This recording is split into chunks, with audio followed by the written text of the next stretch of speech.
Այսօր կլսենք ռեժիսոր, արվեստի վաստակավոր գործիչ Ռուբեն Բաբայանին, բարև ձեզ։ Բարև։ Դե ինչ, մոտենում են մայիսյան տոնական օրերը։ Մի ժամանակ դրանք անցնում էին եռատոն խորագրի ներքո։ Հիմա ինչ ընկալում կա, Ռուբեն։ Անկեղծ ասեմ, ես միշտ ավելի կողմնակից եմ եղել նշել երկրորդ համաշխարհային պատերազմի ավարտը մայիսի 8-ին։ Ես պատերազմի ավարտը եւ խաղաղությունը ավելի բարձր եմ գնահատում, քան հաղթանակը։ Հաղթանակը նաեւ ծնում է ռևանշի ցանկություն։ Հաղթանակը շատ հարաբերական է։ Կարծում եմ ձեզ մոտ եմ ասել, եթե մենք վերլուծենք երկրորդ համաշխարհային պատերազմի արդյունքները, ով է հաղթել, ով է պարտվել, մենք կտեսնենք շատ մի հետաքրքիր պատկեր։ Դե այստեղ էլ երկակի ընկալում է ձևավորվել արդեն։ Այո։ Միացյալ Նահանգների նախագահն որոշեց եւս նշել հաղթանակ, դե դա ասենք ասեմ, ինձ թվում է դա։ Ես նկատի ունեմ նաև Հայաստանի ներսում երկակի, որովհետև կան արդեն բարձրաձայն արտահայտողներ, թե ի վերջո ինչ տվեց մեզ, ինչի այդպիսի մասնակցությունը։ Արնական մասնակցություն, եթե կարելի է այդ տերմինը օգտագործել։ Չգիտեմ, եթե հաղթանակը ավարտվում է խաղաղությամբ եւ զարգացումով, նա իմաստավորվում է որոշակի ձևով։ Եթե հաղթանակը չի բերում խաղաղություն եւ հաղթանակը չի բերում զարգացում, այդ ժամանակ իհարկե կարելի է մտածել, թե ինչ բերեց հաղթանակը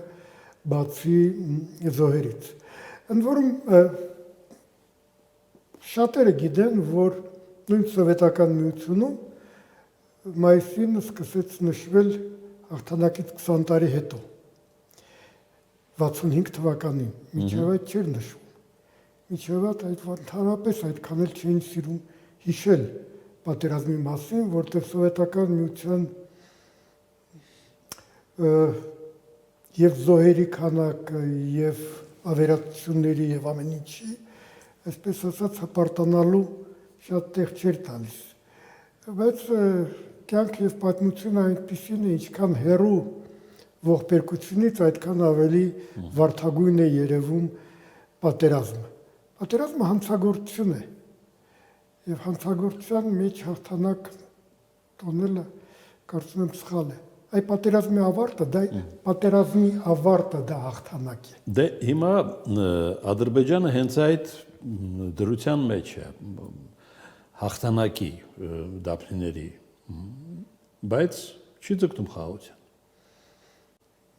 Դե Ադրբեջանը շատ եւ շատ բանով գուցե կրկնում է նաեւ մեզ։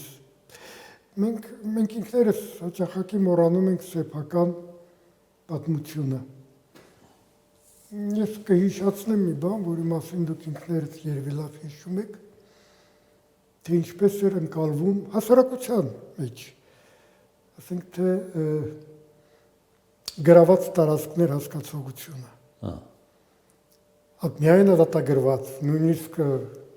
Օսկանյանին էին պատին դեմ տվել անգլերեն։ Առաջին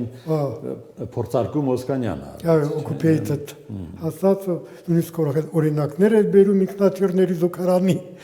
եւ այլն եւ այլն բաներ։ Այո, մենք մոռանում ենք եւ հաճախակի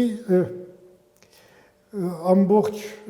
մեղադրանքները ուղղում ենք տարբեր կուսակցությունների, տարբեր քաղաքական գործիչների, բայց մոռանում ենք, որ նրանք վերջի իրականացնում էին հասարակության պահանջները եւ հասարակության մոտեցումները։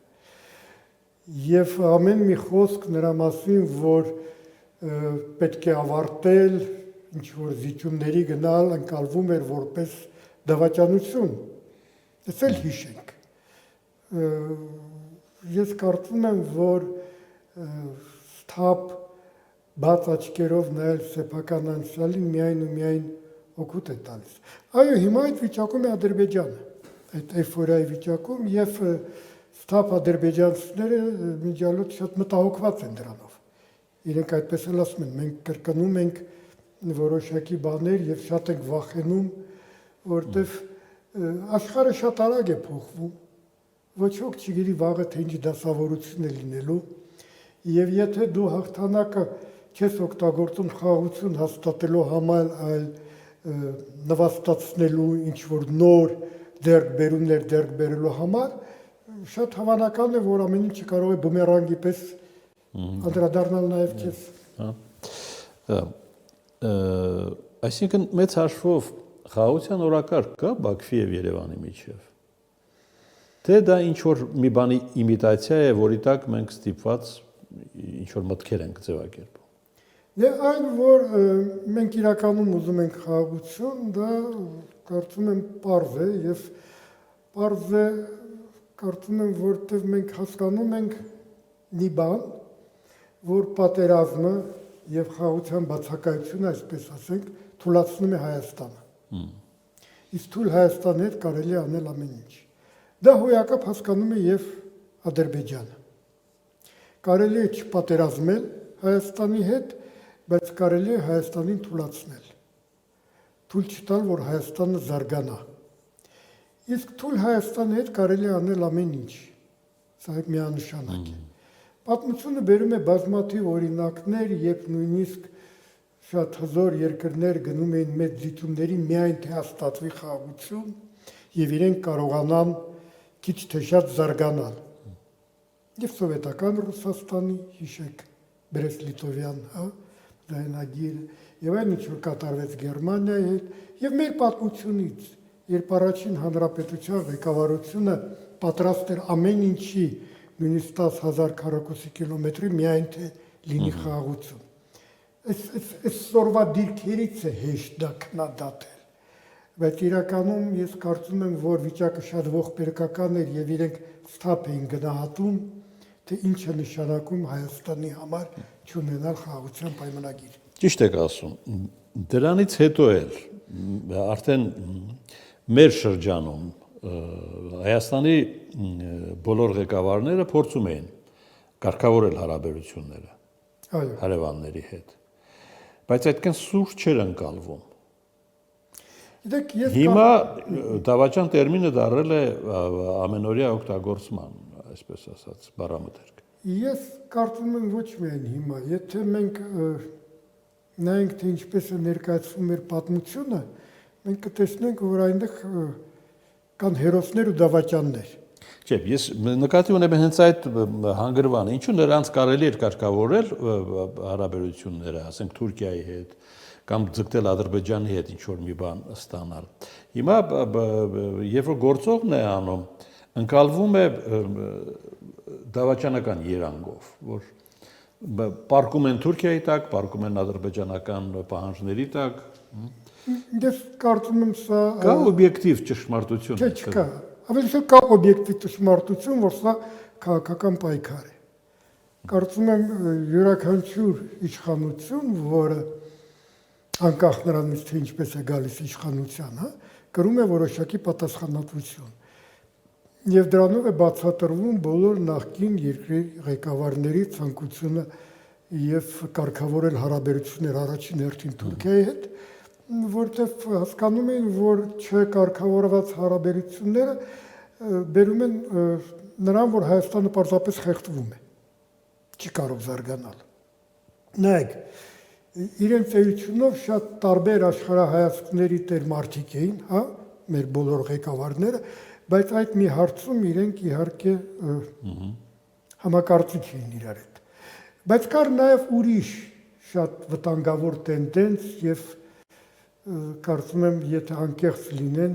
շատ շատերը կխոստովանեն։ Մեզ թվում էր, որ ստատուս քվոն բերում է մեզ օգուտ։ Եվ այդ, ասենք ասեմ, գավառական մոտեցումը, որ մենք կարող ենք խաբել ամբողջ աշխարհը, Մինսկի խումբը, ասելու, որ այո, մենք կամ հավերժացնել այդ վիճակը։ Եթե հիշում եք, Մինսկի խումբը նույնիսկ իր արդեն վերջի տարիների հայտարարությունների մեջ հայտնում էր, որ անթույլատրելի է պահել ստատուս քվոն։ Եվ մենք կարծես թե այդ հայտարարությունը այդպես շրջանցում էինք, կարծես թե այն մեզ չէր վերաբերում։ Դա առաջին հերթին մեզ էր վերաբերում։ Եթե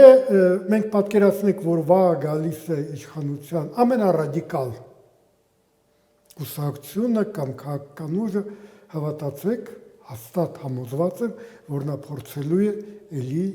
կարգավորել հարաբերությունները։ Այնպես որ ես այստեղ բացի քաղաքական պայքարից, որը Հայաստանում ցավոք սրտի ոչ թե ծրագրերի ստրատեգիական, տակտիկական մոտեցումների բնույթ է կրում, այլ ավելի շատ էմոցիոնալ ազդեցություն, հերոս ու դավաճան, որտեղ սա լուրջ խոսակցություն չի քաղաքական պայքարում։ Դե քաղաքական իրականությունում այդ արատը երևում է, մենք ամեն օր բախվում ենք դրա հետ։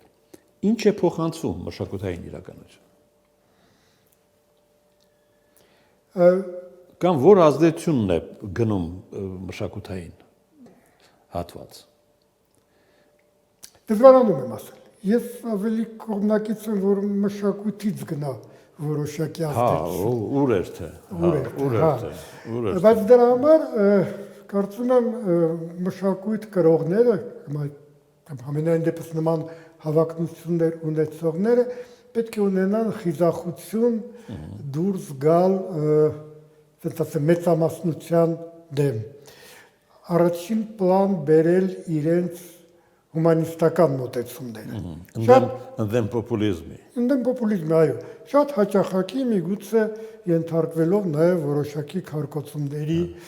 չենթարկվելով սպառնալիքների։ Ես անձամբ բազմաթիվ անգամ ստացել եմ հետևյալ առաջարկություններ. եկեք կանգնեք մեր կողքին եւ մենք կհրճակենք ձեզ ազգային ուրեմն մշակույթ կրող մարդ, իսկ եթե հրաժարվեք կստանաք լրիվ հակառակ պիտակավորում։ Ու երբեմն ստանում եք։ Երբեմն չի, հաճախակի։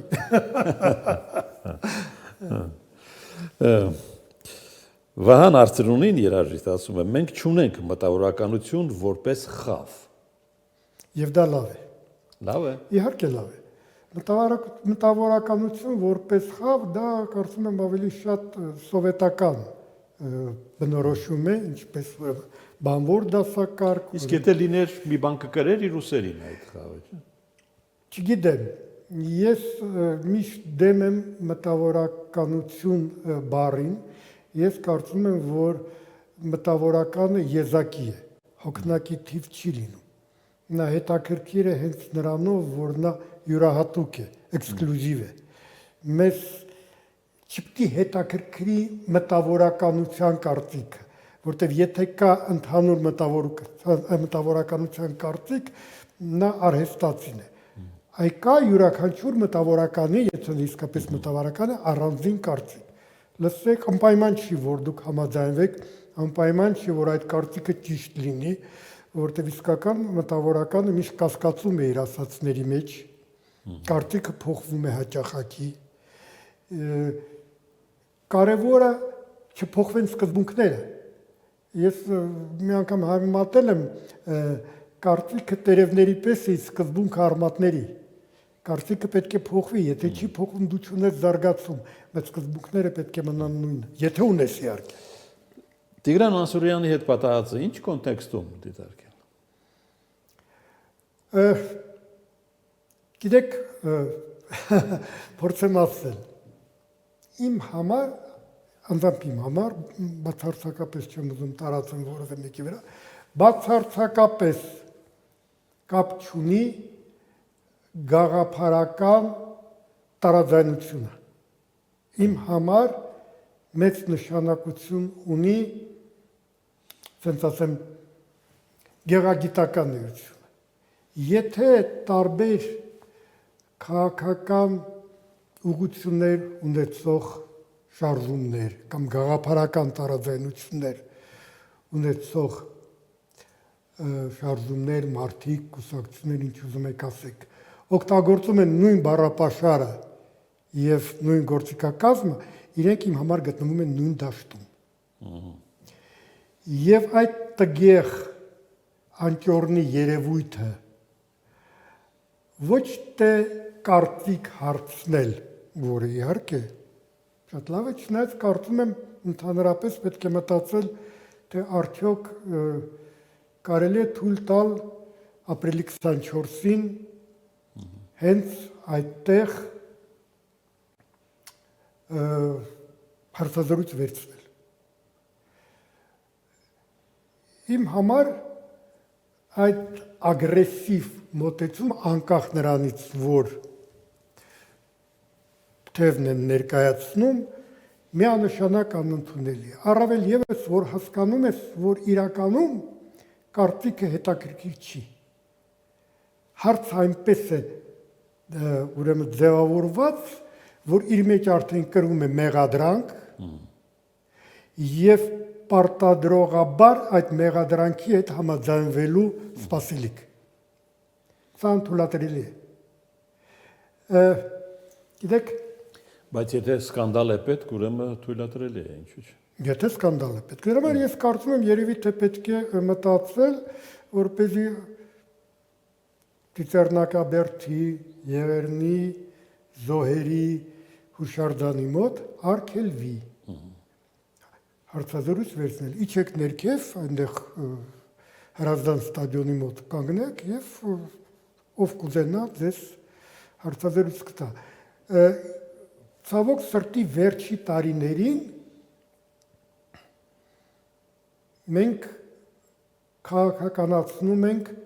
ապրիլի 24-ի ժողովրդի երթը դեպի ուրեմն հուշահամալիր։ Այնտեղ տգեղ բաներ են տեղի ունենում։ Եվ դու հասկանում ես, որ դա մի վայր է դառնում, որտեղ կարելի է ինչ ասես ասել եւ անել։ Սա անթույլատրելի է։ Ես անկեղծ ասած այս տարի 24-ին չեմ գնացել։ Ես 25-ին եմ այցելել։ Չեմ կարծում, որ մյուս տարի եւս կգնամ 24-ին, եթե շարունակվի այս տենդենսը եւ չլինեն որևէ սահմանափակ։ Որովհետեւ 24-ին այդ քաղաքական մթնոլորտը կուլ է տալիս արարողության բուն։ Որտեւ մենք սկսել ենք սեփականաշնորհել մեր ազգային ողբերգությունները եւ ուրախությունները։ Չի կարելի այդպես անել։ 24-ը մեծ եղերնը ցեղասպանությունը դա մեր ազգային դժբախտությունն է, անկախ մեր հայացքներից, մոտեցումներից, կողմնորոշումներից, հազար ու մի բանից։ Դա բոլորինս է։ Եվ սա պահանջում է հարգանք բոլորի հանդեպ, բոլորի։ Այդ հարգանքը ցավոք սրտի սկսում է վերանալ։ Եվ այցելությունը դառնում է շատերի համար ձևական։ Եվ եկեք անկեղծ խոսենք, որտեղ սա ընդհանուր կարծեմ տենդենս է, մենք սկսել ենք համարել մեր բուն մասնագիտությունը։ Ես դա ասում եմ նաև մեր ոլորտի մասին թատերական, բայց կարծում եմ հանգիստ կարող եմ դա ասել եւ լրագրողական դաշտի վերաբերյալ քաղաքական կողմնորոշումը, հայացքները դառնում են ավելի կարևոր, քան մասնագիտությունը։ Դե ասում են 26-ը ավելի բարդ է լինելու ձեր նշած առումով։ Շատ հավանական է, ընդ որում ես զգում եմ, որ սա ոչ միայն մի process է, որ մեր մոտ է տեղի ունենում, պարզապես մեր մոտ ինչպես միշտ շատ ու շատ բաներ փորձում են կրկնօրինակել Ռուսաստանից։ Այնտեղ լրագրողական ասենք մշակույթը գոտիկից ցած է իջել, սովետական միությունում նույնիսկ տենց բան չկար, եւ մենք հաճույքով դա ուրեմն դարձրել ենք մերը։ Իհարկե մեր ուրեմն որոշակի ազգային արոմատով, եթե կարելի է այդպես ասել։ Ո՞տ է, որ ներմուծվում է եւ այդ ներմուծվածը սպառում է գտնում։ Գիտեք, ճիշտ եք ասում, բայց ուզում եմ ասել մի բան, եթե կարելի է։ Եթե հողը մերժեր, այդ բույսը չաճի։ Դրա համար ես ավելի մեծ նշանակություն եմ տալիս միշտ հասարակության կարծիքին, հասարակության զարգացմանը։ Մնացած բոլորը եւ քաղաքական կուսակցությունները եւ լրագրողները նրանք բոլոր դեպքերում սպասարկում են այն տրամադրությունները, որոնք կան հասարակության մեջ եւ հնարավոր չի պահանջել իրենցից առողջ մոտեցում, եթե հասարակությունը առողջ չի։ Թումանյանը ասում էր ներսից ենք հիվանդ, բուժումը պետք է ներսից լինի։ Այստեղ էլ կանգ առանք։ Շնորհակալություն Ես այսօր։ շնորհակալ։ Ռուբեն Բաբայան, ռեժիսոր, արվեստի մասնակավոր գործիչ։